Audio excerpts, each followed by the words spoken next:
in essence, you're looking at yourself. Well, how do you feel when you look at yourself? When you dig deep inside yourself, do you like what you see? You know, calisthenics means for me inner strength. You know, the ability to pull yourself up and to push yourself through. We have so many forces against us, from the food we eat to the air we breathe, and the calisthenics culture helped me to survive, to live, and it's actually saved my life. You know, this is not a fad. This is not just about selling shirts and socks. This is about humanity. This is a lifestyle. Be unlimited.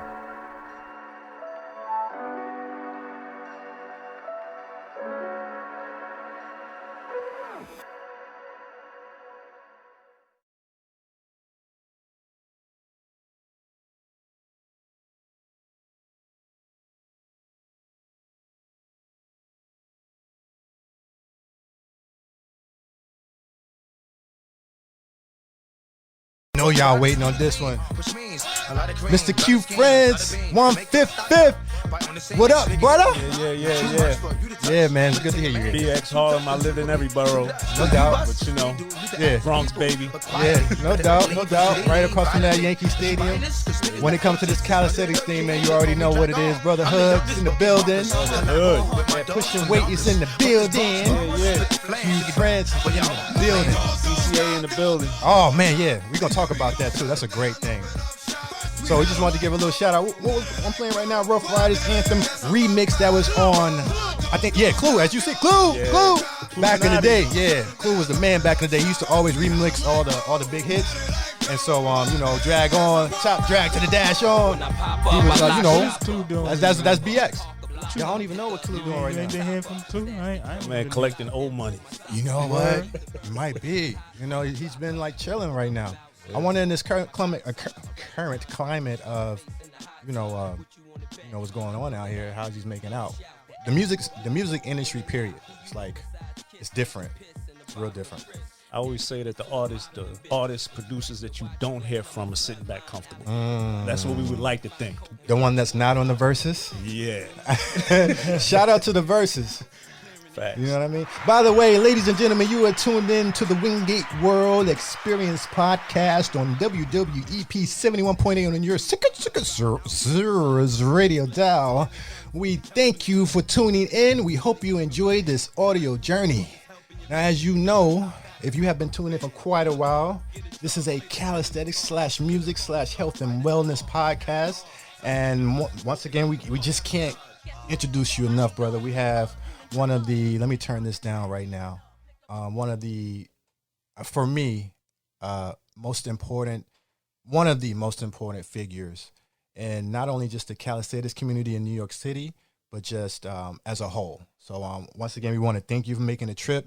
It wasn't an easy trip for you. We really appreciate it. We don't take it for granted. We tell everybody this because we mean it. So we appreciate you.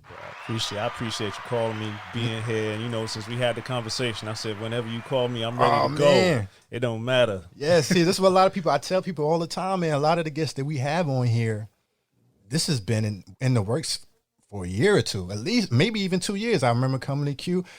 Yo, listen, I'm a for show brother. Y'all already know. I told Q back in the day, 2017, I was like, I'm coming with something. It's about that time. He was like, all right, let me see. Yep. You know, and here we are 3 years later, 2020, in the middle of a pandemic. Can you believe it, brother? Brother, man, we being tested. We being tested. All of us. Whoa. Pandemic? Oh, my bad. Really my bad. My bad. I don't know. I'm just saying. I'm just asking a question. I'm not saying. I'm just asking a question. I mean, yo, it's a lot of craziness going on outside, man. But you followed through. When you told me you was gonna do it, I told you next time I see you, I'm gonna be, where is it? I'm gonna say, where is it? And here it is. Oh man, it's a blessing to be here, man. It's just, you know, I think a lot of us in this calisthenics culture and community as a whole, we just got to recognize our worth and what we bring to the table. And if you have a certain talent, to go for it. You know, don't be so tied up in who doesn't like it and who's gonna feel some type of way. People gonna always feel some type of way. You know, whatever you do, and as long as you can deal with that and you really love it, hey, Yeah. And I'm learning that at an older age. So all you youngers out there, shoot for the stars. The world is yours. Block out the rest of the world, because when them haters come, that's when you know you're doing it right. Oh man, and it comes with it.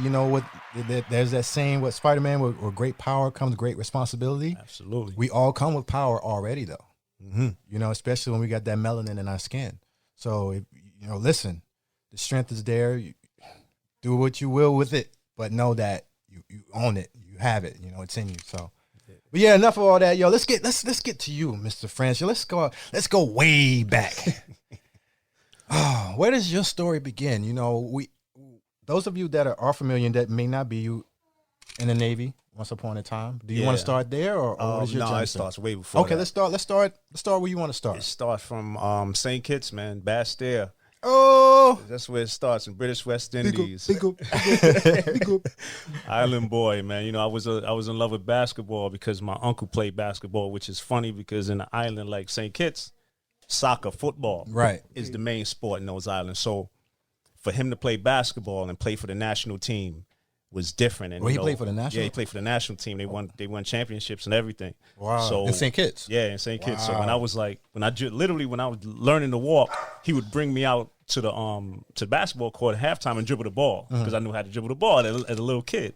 So, and he always was into fitness. My father was into martial arts, so I always saw people being fit, because most of my family did sports. They were athletes. So that's where it all started. I said I had to be faster than my older cousins or family members that I was around. So by the time I came to New York, it's like I had to prove something at all times. So every sport they put me in, I had to be the best. I had to be the fastest. I had to jump higher than everybody. I had to run faster than everybody, do more than everybody. Back when schools had that, the National Fitness Assessment Test or whatever it was. Oh, I remember that. Yeah, I won it every year. And it was one year, a good friend of mine, beat me in the run. And it was because I was exhausted, trying to do everything else, and he beat me in the run, and that lived with me to this day. And he has the title of making me the animal that I became, because I got beat does he know for the first time. Yeah, he does. Oh, he does know it. Trust me. So does he see what you do now as like yeah? And is he also in? No, I used to train him a couple years ago. And he brought it up to me. He was like, "Yo, do you remember when I beat you?" I said, "Absolutely, I remember when I beat you." Man, I said, maybe that's why it was Doc got the flame to stoke your fire. That's such a good relationship, I suppose. Yeah? me and Doc used to go head to head. We had a couple battles together, and I beat him. Really competitive. I beat him in the tiebreakers. Really? Yeah, really? just the record show. Pull Up Art Gym. He might got to see. Is it documented? Yes, it's documented. Okay. Pull Up Art Gym has it. I had a couple tiebreakers with Doc, and I beat him. Oh, word? That's crazy, man. Who else did you really battle? Could you D-Real, me and you know what it is? I'll tell you right now. As far as calisthenic history goes, D-Real has the most awards. Stupid. Right? And he did, because D-Real came into the game right when it started. Uh-huh. So he was doing freestyle and the reps game. So as far as I'm concerned, for that era, I was second or third to him as far as the most winning. Okay. Right? Because in that era? What year was this? This was like, oh my goodness. We talking about back when they first had like the second MBXA. Which is like early mid 2000s? Yeah. Like early 2000. That was early 2000. Okay. So I think he competed in the second one. I didn't do too many freestyle competitions, but the rep contest, I was right there. The other thing was he was in lightweight when I was in middleweight. Right. And then when I did compete lightweight, it was at Wingate. Okay. And it was a very controversial contest, first of all.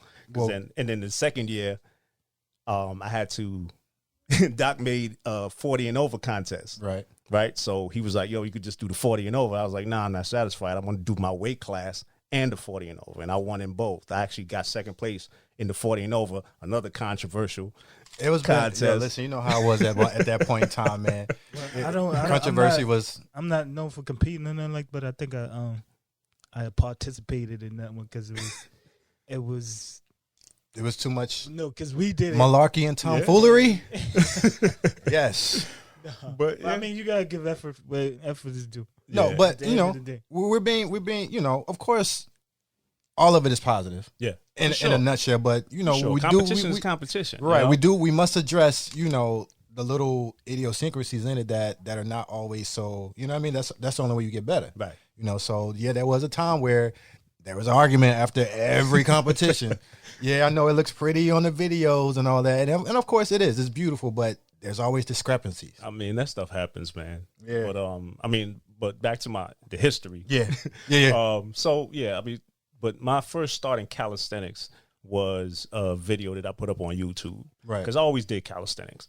While I was in the Navy, I met a Navy SEAL. He used to work out with us. We had a machinery space that we would use. We literally locked the door. Mm-hmm. And I'm talking about we're in the middle of the Arabian Gulf and on an aircraft carrier. And we found a machinery space that we could use that had a bar that we just used as a pull-up bar. I think it was like a gas pipe or something like that. And he was the first one to give me like full body weight circuits. We had 4 gyms on the What year was boat. this? This was 92. No, 93. Is this when you 93 first, were you in the Navy at this point? Yeah, I was in the Navy. Okay. I was on a Westpac, which means like we were going to Dubai and Hong Kong and all these places. It's a 6-month cruise, if you want to consider it that. So while out there, I was training with him and I was training to box at the same time. But he was the first one to give me like strenuous calisthenic routines. And I started to realize how I could develop and build my body using calisthenics alone, just my body weight. Training with this Navy SEAL. So, and I was used to doing pull-ups, push-ups, and all these things because I always did it. By the time I left the Navy, I was about 40 pounds heavier because I was working out like crazy. And we talked about discipline earlier. Mm-hmm. I didn't learn discipline in the military. I was just going to ask you, was Navy a part of your discipline? Man, I left because you seem to be very disciplined in your regiment. No, that's just becomes my nature. I'm a very cool, calm person. I like to be observant of things and learn to take in what the room gives me. You know, so while in the military, they always wanted you to say, yes, sir, yes, sir. And I was like, why am I calling you sir when you're not an officer? Right? And wait, explain that dynamic. What do you mean? I thought it was always to the... Right, but like in boot camp. Okay. Right? Say in boot camp, they always told you to say yes, sir. Right. If you didn't say it, drop and give me 50 push-ups or whatever, right? And I wouldn't say it. Right? Oh, you were a rebel, huh? Yeah. Because I was like, I want to see how far they're going to go with this because I realized they would mess with your mind and see who was the weakest one out the bunch and all this other stuff. So I was like, you know what? I'm not going to say yes, sir, because you're not an officer. You're a petty officer. So I should say, yes, petty officer. Petty officer right? meaning, yeah, you're petty. What does that mean? Right. So you're not an officer. Why am I calling you sir? What does petty officer mean? It's the level. So you're a petty officer first, then you're a sergeant, and then the officer. Got you. So you're at the bottom. Officer to the big ones, right? And then us who are the enlisted, we we're the petty or whatever. Right. So this guy's a chief or whatever, petty officer, 3rd class, and he's like, "You got to call me sir." I said, "Why am I calling you sir? You're not an officer." Right. Right. And it was drop and give me 50. I got you 50. At one point, I was doing 120 push-ups straight, Sheesh. just because of them penalized me for not saying sir. Funny thing is, presently in the Navy, you have to call them petty officer. Really? Instead of sir. Wow. Because it makes sense. You know what I mean?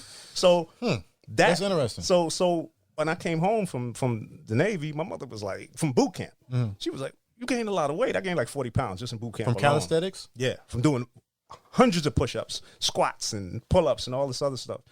And just getting in trouble and having to do so many hundreds of them at a time. And I just came home bigger. You know, all my clothes didn't fit that I had in the house and everything else. And I was like, I like this fitness thing. I'm going to keep doing it. But I started lifting a lot of weights. So by the time I left the military, I started working for an airline and going to the gym heavy. At that time, I was taking creatine and all of that nonsense and all the muscle builders. And at one point, I was 210 pounds. What? Really? Yes. I got my passport picture. I had no neck. And that's just from being... Wait, just muscle? Yeah, all muscle. All muscle. Wow. And I was like, and it took for me to go on a cruise with my girlfriend at the time. And I was walking through the door. I don't know if you've ever been on a cruise, but the doorways are smaller than regular doorways. And she was like, you have to turn sideways to leave this door. That's ridiculous. You got that wide? Yeah. And I was like, you know what? She's absolutely right. But it took an injury. I had an injury. I had a herniated disc. And I went and got it diagnosed. It was misdiagnosed while I was in the military. And when I got out of the military, I got it diagnosed years later. They kept telling me, take these pain pills. And he was like, you have pinched nerve and a herniated disc and everything else. Lose a little bit of the weight, start doing more yoga and mobility stuff to make sure that you can continue to move well when you get older. And I did that, didn't turn back. It seems like the mobility exercises are a huge part of even your regimen today in fitness. Can you talk about that? Is that just to keep you continually able to move freely? Or Yeah, because if right now I don't need anything to motivate me other than I don't want to be in pain anymore, because it got so bad that I couldn't get out the bed for 3 days. When I would get a pinched nerve, I would sneeze and I'll feel a pinch in my back and have to be laid out and have to take medication just to be able to walk. And I was like, I can't do that. I had a young kid at the time that I had to run around to the park with. After a while, I was like, nah, I can't do this anymore. So that's my motivation to continue working out, because I don't want to be in that state anymore. For me to be out of that state, I have to stay mobile. I have to maintain a certain weight and just keep moving. So I started studying a lot of mobility. I've been taking yoga since Lord knows how long now. And I'm actually looking to get certified at this point. Okay. I've been doing it for so long. But it's definitely, it's also an X factor. Like, I go into these contests with a different mentality than everybody else. I teach my guys that, like, you have to work these little things. Don't think that doing hundreds of reps is going to get you to win. My workouts don't last 2 hours, 3 hours. They do man, not. I had to learn that, brother. I had to learn that. Yeah, man. If I'm after an hour, I need a meal. Yeah. If I'm working out. If you're working out. Yeah, if I'm training, working like out. if you really, but there's levels to that though. Right. Because, some people say, oh, you going to the gym. But are you going to work out or are you going to train? Right. Like if I say I'm going there for only an hour, oh, best believe I'm killing myself in that hour. Right. You know what I mean? I'm not just lollygagging around, looking at my phone, man. walking in circles. No, I'm taking 20 selfies. No, man, I'm working in and out, gone. I got places to go, man. I got things to do. That's the whole thing. Yeah, Supposed to sweat in the gym. Yeah, 30 minutes to an hour. That's it. Oh, that's where I'm at now. And then, I think we both, how it was to work out for hours and hours on end. Like that feeling, experiencing that, it is an experience, but it ain't the most. It ain't for every day. Nah. You shouldn't be doing that every day, every other day, or 4 times a week. Right. If you so choose to get it, whatever that's in you, get it out. I've been there. Yeah. I know. We all know. We've been there. We've been through it. You just got to think. Sometimes you just got to be want smarter. to push yourself. True. And mind you, adding a workout like that every once in a while won't hurt, but sometimes it does. Yeah, it will. You will get injuries because we all know, we all have nagging injuries, especially if we go hard with this calisthenics thing. It's just gonna happen, wear and tear. So, but so let's go into the beginnings of what we like to say the calisthenics culture community. Where did you start with? We know about the MBNX. MBA. Oh, MBXA. Yeah. And 5Bs. 5Bs. How was it around that time? What was that feeling like? So it was like I got into it all by accident. It was crazy because I made a video on YouTube. My son filmed it for me when he was like 7 or 8 years old, and it was just me going from one bar to another bar. And then, of course, you put it up on YouTube. This is when YouTube first started. This is maybe a year after it first came out. And, of course, you see on the side all the other things related. So I found bartenders. I found beast mode. I found bartenders. Bartenders, beast mode. And barbarians. Right? So I was like, okay, there's a community out there, at least some people. So I was like, I'm going to branch out and find them, right? First thing I saw was a muscle up. So I was like, I got to learn a muscle up. And I went to a park. I went to Coney Island. You remember what year this was? Oh, damn. That's the hard part right there. No. It was the early 2000s. It was definitely about 2004, 2005. Okay. I'm gonna say more towards 2005 because I think MBXA was 2006, the first one. Got you. If I'm not mistaken, but it was a year before the first MBXA. And I went out, I saw it, and I was like, let me try it, and I got it right. But of course, it was ugly. Right. Like, kipping, chicken wing, and all that. But I thought I was the man. Right. And I went to Harlem. I went to 145th and Lenox. And I wanted to show off, right? Immediately. I wanted to show off. So I went up. Everybody's doing their around the world circuits, older cats, regular dudes. So I went up and did my little ugly muscle up. This old dude, I never forget it. And I never saw this dude again. It was like he didn't exist because I've never seen him again. He was at least in his 60s. He was Bagger Vance? Yo. A real Bagger. He came up to me and was like, yo, come here, don't do that again. Because he was like, yo, he said, I saw you over there prepping to do this, and I expected you to do something spectacular. He's like, let me show you something. And he did 5 of the cleanest muscle ups I've ever seen in my life. Right. And while he's doing it, he's telling me, he said, you see this? You see how I'm controlling this? This is all strength. He stunned on what you. you did was swing up like, wow, man. I was like, wow. I was like, I'm not even touching this bar again in front of public unless I get my muscle ups like this man right here. And all he told me was, he said, keep doing your pull-ups at the highest range of motion. So to your chest, close to your waist, even. So I kept doing pull-ups all the way up to my chest until I could get it at least clean without any swing. Before I went to another park and showed somebody that I could do it, right?